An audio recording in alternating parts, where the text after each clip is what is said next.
지금까지 말씀드린 물권 변동은 물권 전반에 걸친 물권 변동이었습니다. 이걸 우리가 이제 총론적인 부분이다 이렇게 말씀드릴 수가 있습니다. 이제 강론적인 부분은 개별적으로 이야기하자는 겁니다. 그러면 앞에서 제가 말씀드릴 때 민법에 8가지 물권이 나와 있는데 그 중에서 한 가지를 빼버린다 그랬습니다. 질권을 빼버린다. 왜냐? 시험 범위가 아니기 때문에 동산에만 적용되기 때문에 그래서 빼버립니다. 그러면 7가지가 되겠네요. 그래서 우선 우리가 물권 강론 그래 봅시다. 7가지를 말씀드리는데 순서대로 점유권, 소유권, 지상권, 지역권, 전세권, 그리고 유치권, 저당권을 차례로 말씀드리되 이번 강좌는 점유권 첫 번째 강좌가 되겠습니다. 제55강입니다. 예고 말씀대로 점유권 시작하겠습니다.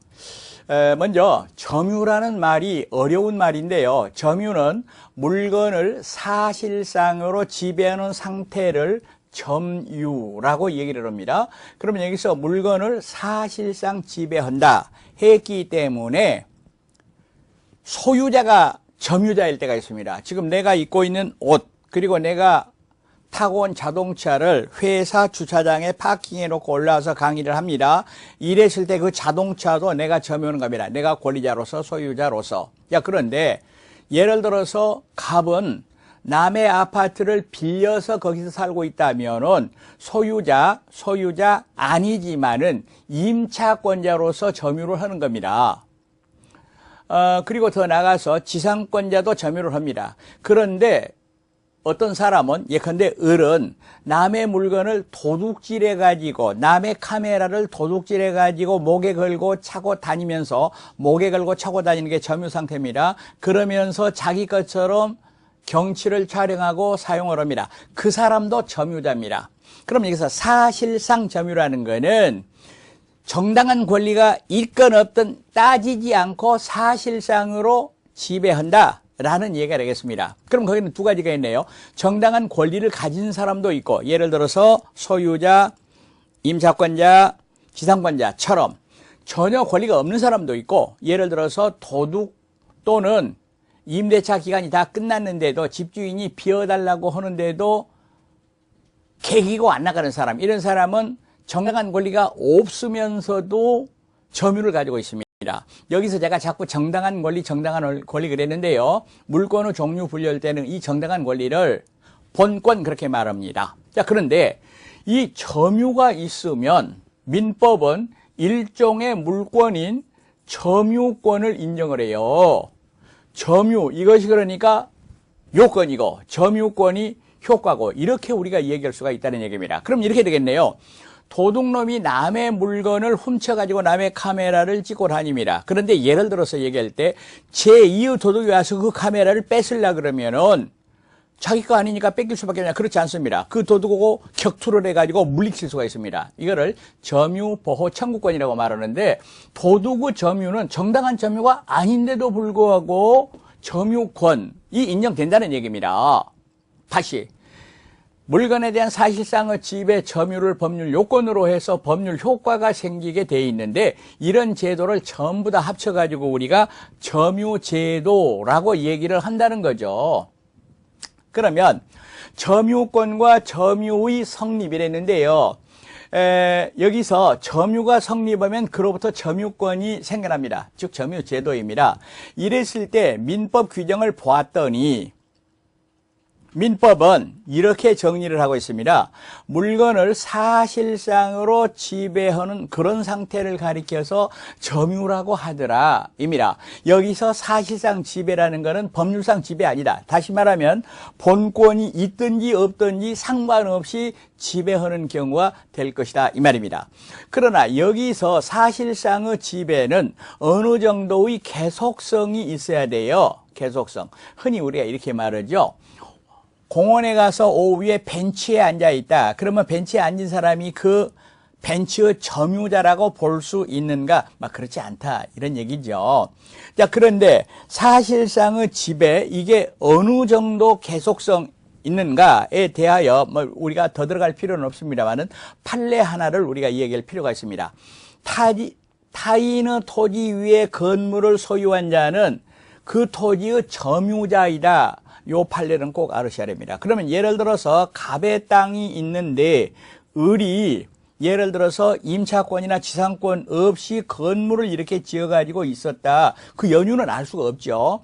그랬을 때는 을은 이 건물 점유 말고 이 토지에 대한 점유자이다. 그 말입니다. 만약에 이게 이제 20년 이상 평원, 공연, 자주점유가 계속됐다면은 취득시효 문제가 생기는 겁니다. 다시 건물은 소유이지만은 그 건물을 소유할 그 땅을 아무런 권한이 없다 하더라도 토지를 점유하는 상태다라는 거 알아두시기 바라겠습니다.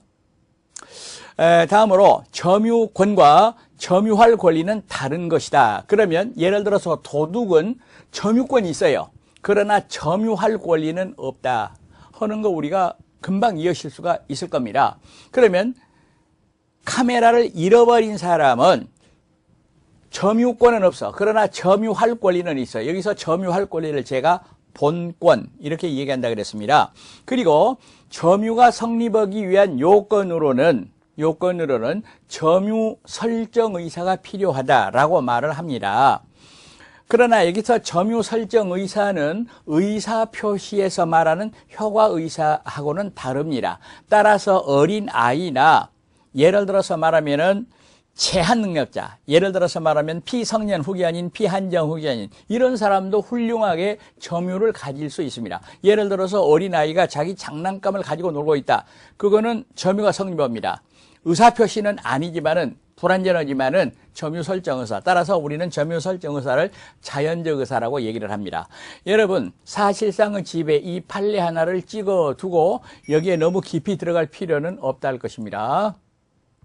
다음으로 점유 관념화라는 게 있습니다. 그러면 이게 무슨 얘기인 거니까 물건을 사실상으로 지배하는 사람은 소유자든 임차인이든 더 나아가서 도둑이든 모두가 다 점유자인데 사실상의 지배가 있으면서도 점유자 아닌 경우가 있고 사실상의 지배가 없으면서도 점유인 경우가 있습니다. 그러니까 점유가 관념화됐다 이거를 말합니다. 그럼 먼저 실력 행사는 있으나 점유가 인정되지 않는 경우가 있습니다. 이걸 가리켜서 우리는 점유자라고 말하지 않고 점유 보조자라고 얘기를 합니다.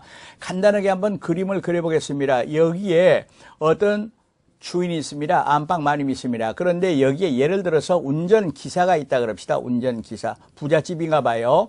그러면 여기서 자동차를 말이요. 실질적으로 운전하고 또 세차하고 이런 거는 운전기사가 합니다.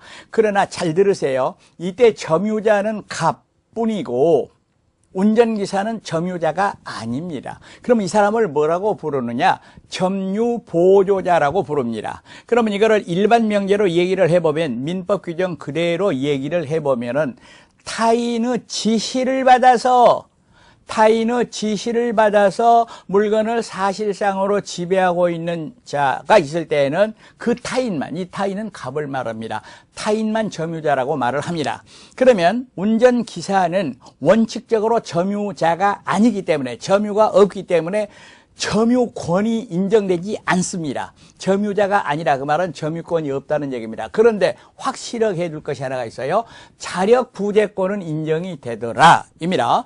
즉 운전기사가 점유자가 아니라 하더라도 다른 사람이 와서 도둑질을 해가려고 그런다, 차를 부시려고 그런다 이랬을 때는 격투를 한다, 자력 부재할 수 있다 그 말입니다. 그런데 여기서 법인의 기관의 직무상 점유는 점유 보조자가 아니다. 다시 말하면 점유다 그 말입니다.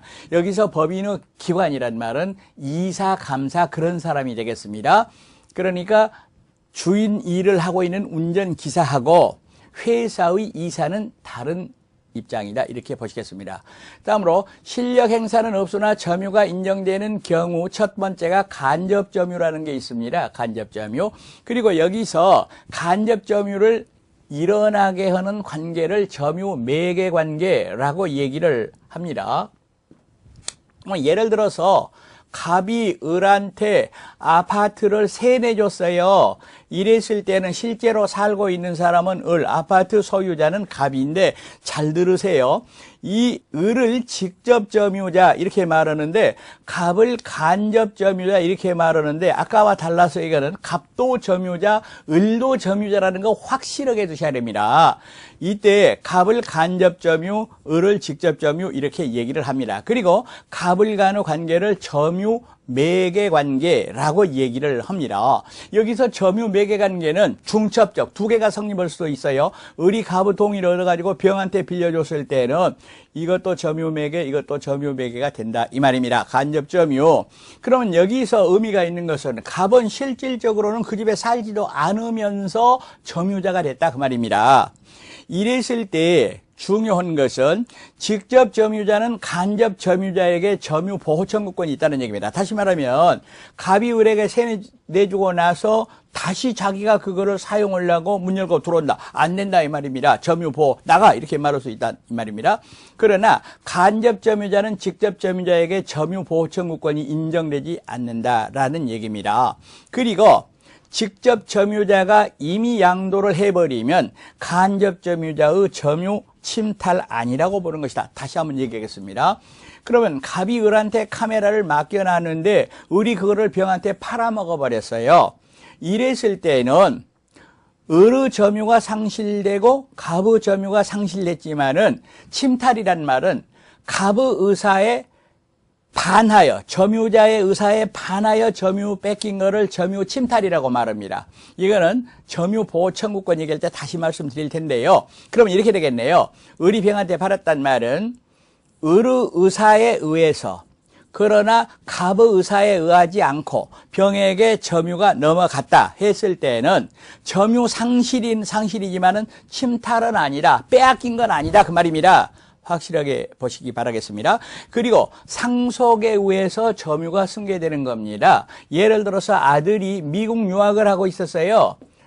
고국에 있는 아버지가 돌아가셨어요. 아버지가 서재에 있는 책, 카메라, 컴퓨터 여러 가지를 놔두고 돌아가셨습니다. 점유하다가 이랬을 때 아들이 아직 미국에서 안 왔습니다. 한 13시간 걸립니다. 그렇더라도 아들은 그 아버지가 놔두고 죽은 외아들이었습니다. 죽은 그 물건의 점유자가 되겠습니다. 만약에 그거를 절취했다, 훔쳐갔다 했을 때는 절도 죄도 될 것이고 점유 침탈이 되는 겁니다. 점유자가 되겠습니다. 왜? 실력 행사는 없으나 아직 미국에 있지만 그 말입니다. 점유자로서 인정된다 이 말입니다.